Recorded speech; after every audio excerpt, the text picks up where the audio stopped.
সংবিধান সংস্কার পরিষদ সদস্যদের শপথ ফর্ম। আমরা কেউ সংবিধান সংস্কার পরিষদের সদস্য হিসেবে নির্বাচিত হইনি। সবাইকে আমরা দলের পক্ষ থেকে আমাদের মাননীয় চেয়ারম্যানকে স্বাগত জানাই।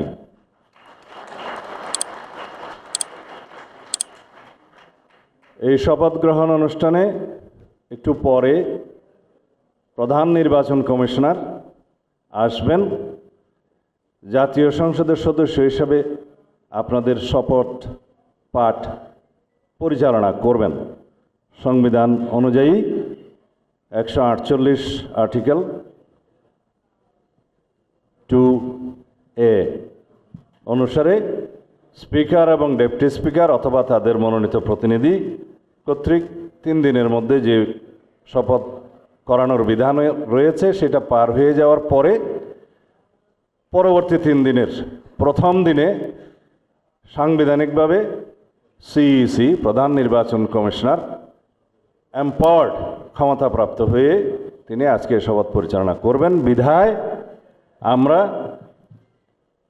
সদস্যদের শপথ পত্র বা ঘোষণাপত্র এই সাদাটাতে আমরা দস্তখত করব শপথ নেয়ার পরে। এখানে আপনাদেরকে বলা হয়েছে আমি ... জায়গায় নিজের নাম লিখবেন এবং এখানে সংসদ সদস্যদের আসন, জাতীয় নাম্বার এবং জেলার নাম্বার।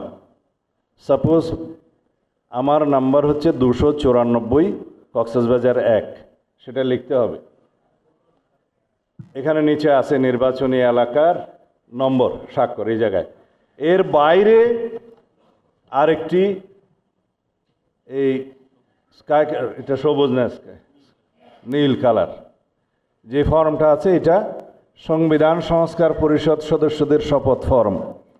আমরা কেউ সংবিধান সংস্কার পরিষদের সদস্য হিসেবে নির্বাচিত হইনি এবং সংবিধানে এটা এখনো ধারণ করা হয়নি।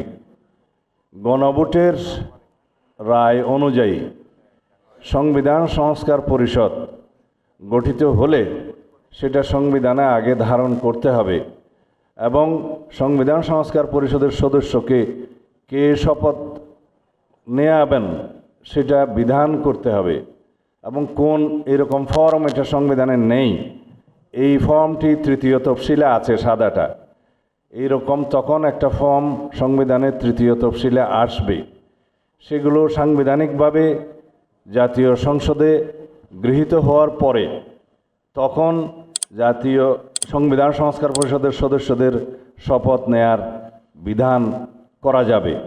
বিধায় আমরা এখন সাংবিধানিকভাবে এই পর্যন্ত আমরা এসেছি, আমরা সংবিধান মেনে এই পর্যন্ত চলছি এবং আশা করি সামনের দিনেও চলব। আমি মাননীয় চেয়ারম্যানের নির্দেশে ওনার উপস্থিতিতে আপনাদেরকে এই আমাদের দলীয় সিদ্ধান্তটা জানালাম। ধন্যবাদ সবাইকে।